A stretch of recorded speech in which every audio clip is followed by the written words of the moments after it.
Hello friends and welcome to day 4. This is our final day of our class to go, and I have another stunning card today featuring the Simple Birthday stamp set. If you want to earn the cards that I have shared this week, you can do that by simply placing an order in my online store of at least $50. Don't forget to bump that up to $60 during celebration so that you can earn a free celebration item. And all the details about the class to go can be found in video number 1, so make sure that you go back to day 1 to find out more about how to earn that class to go for free. I'm featuring the Simple Birthday stamp set this week. This is in our mini catalog, and I just love this bold greeting. It's all you need, and today I'm going to show you a really fun card. All right, day 1 we made this gorgeous card.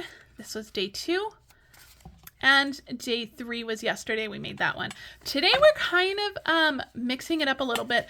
The last 3 days we've really focused on DSP and just the big bold greeting, but today I'm going to share with you a different kind of card. We are going to make this stunning card. This is using some ink blending, and it's just a different way to use our greeting. So I'm going to grab one thing that I forgot to get. Okay, there we go. Just forgot to grab one supply that I needed. All right, so this card is, we're going to do some embossing resist and some ink blending on this. Now there's a couple different ways that you can do this. I'm going to show you my preferred way to do this, but if you want to do all the ink blending first, you can do that. So what I have already done is I have already heat embossed my greeting. You can see the glare there. So you can either use white embossing powder. I used white embossing powder, but you can also do this with clear embossing powder. So on my basic white piece, which is 4 3/4 by 3.5, I heat embossed that greeting. So it is ready to go. And we're going to use the ink to, and the embossing part will resist the ink. Now, if you wanted to just ink blend the whole thing first, make sure you let it dry completely and use your embossing buddy really well. Then you can go back in and add that greeting later, or you can even stamp it in a different color. You can, if you ink blend it with the pumpkin pie like we're going to do today, you can go back and stamp it in maybe Cajun Craze or Early Espresso, a darker color that's really going to stand out. But if you don't want to heat emboss, that's also an option, but you will have to do your stamping last because our classic ink will not resist our ink the way that the embossing will.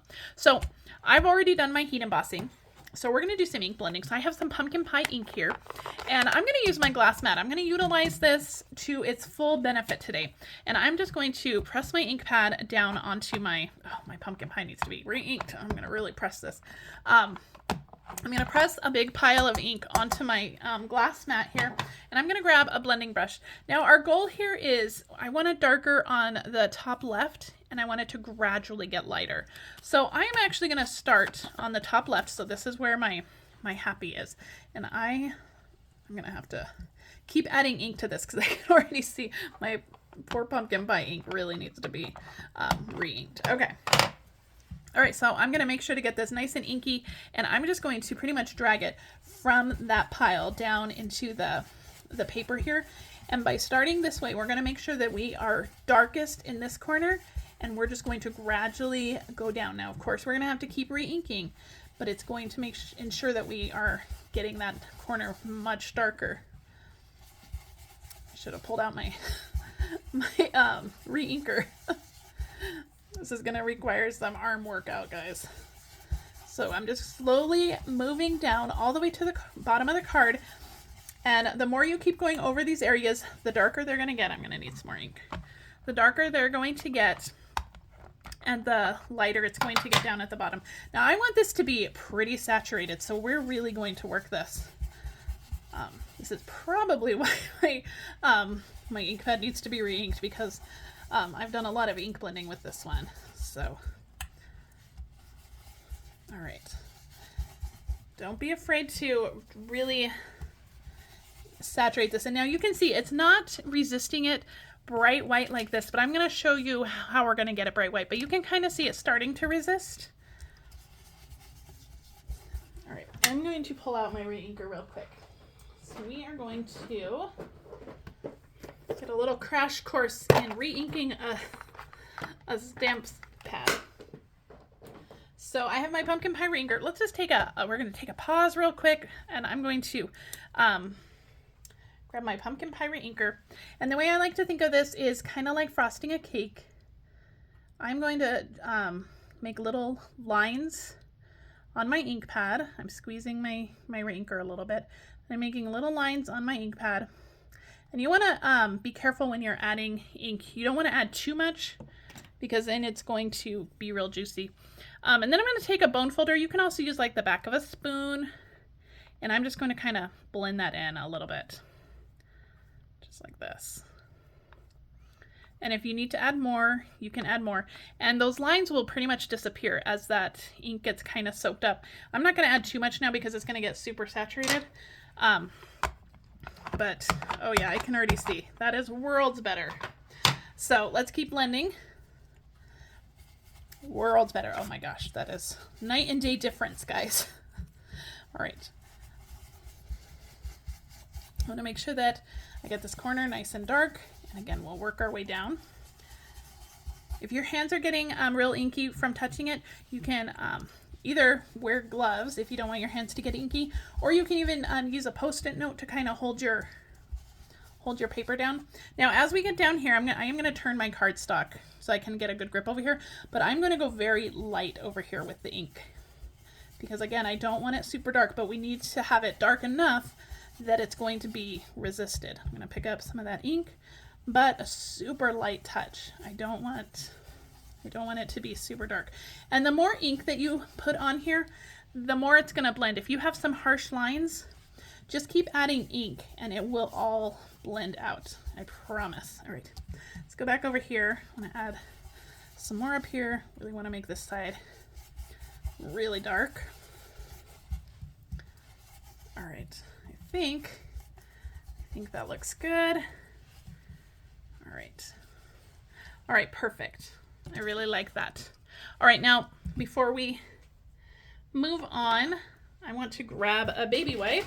You can also use the chamois that comes in your with your glass mat to clean it.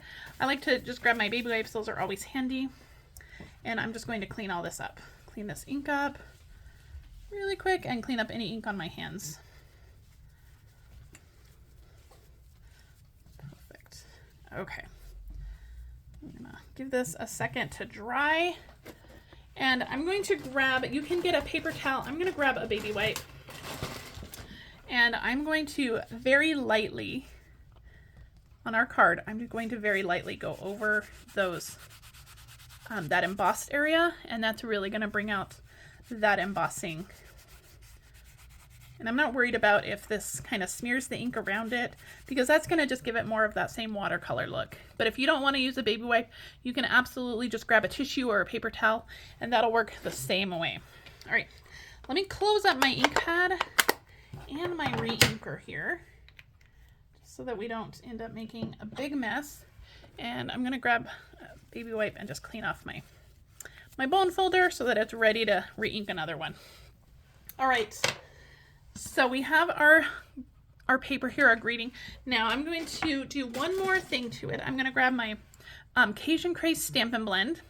I'm going to use my dark Stampin' Blend, and I'm just going to splatter some Cajun Craze on here. And this will just add lots of fun texture as well. Now this will, if it goes onto the embossing part, you're not really going to be able to rub this off because this is an alcohol ink. If you want to be able to rub it off again, you can do this splatter with our Stampin' Right markers. All right, let me get off any splatter that went outside. Okay. All right, I think we're ready to assemble. So that was a lot of work, but look at how gorgeous that ink blended background is. So all we need to do is assemble now. And so I have a pumpkin pie card base here. I'm gonna grab that bone folder, make sure that it's dry. We're gonna burnish that. This is 8.5 by 5.5. And then I have a piece of peach pie, which is 5 by 3 3/4. And we're gonna adhere this down to our card base. If I can find my adhesive, there we go. Adhere this down to the card base. Just like this. I think I cut this one a little bit bigger. This one is a little bigger. Let me trim this. Let's get out my paper trimmer.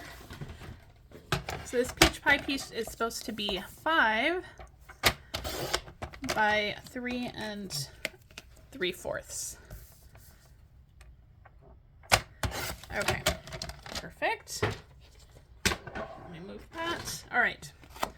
This will give us our better measurements. All right, so we have a nice big border around the outside of that. And then for our ink blended piece, I want to put that on with dimensionals. Because we put lots of ink on there, it might be warping a little bit. So I'm just going to make sure that I go around the edges, and I'm going to use lots of dimensionals. I'm going to use my edge pieces on my dimensionals and just make sure that everything is nice and secure on here. I'll just use a couple on the top here. And one in the middle. So lots of dimensionals, but it's totally worth it. If you go to all that trouble of ink blending it, you want to make sure that you're getting the best stick you can, because you don't want it to be ruined or pull apart when you send it to somebody. All right, so we're going to stick this on here. Oh, and I cut this one too big too. Oh, darn it. All right, so let's try to trim this as best we can. I'm going to move my dimensionals in from the outside just a little bit. Man, this card is falling apart, isn't it? All right, let's see where we need to trim it. So the white piece I told you should be 4 3/4 by 3 1/2. So let's need to take it off of this side by 3 1/2. I really made this really big. My goodness. So this is 4 3/4. What side did I say? Yeah. Okay, 4 3/4. I'm gonna cut right through those dimensionals. Okay. That's 1 by 3 1/2. Let's see, which one do we want to take it off of? Let's take it off the top by 3 1/2. So I just cut everything 1/4 inch bigger than it should be. In your kit, it will be correct. I probably should have just left it all, huh? Everything was sized perfectly for what I had cut it. I just didn't cut it to the right size. All right, we are all good here. You guys get to see all the mistakes in this card, in this video today. Your card will go together much easier. So pretty, right? All right, our couple finishing touches here is some linen thread. We are going to tie this around. I'm going to put this through the inside of the card, and we're going to tie this around the top here. So let me pull this a little bit just to make sure we have enough to tie a bow.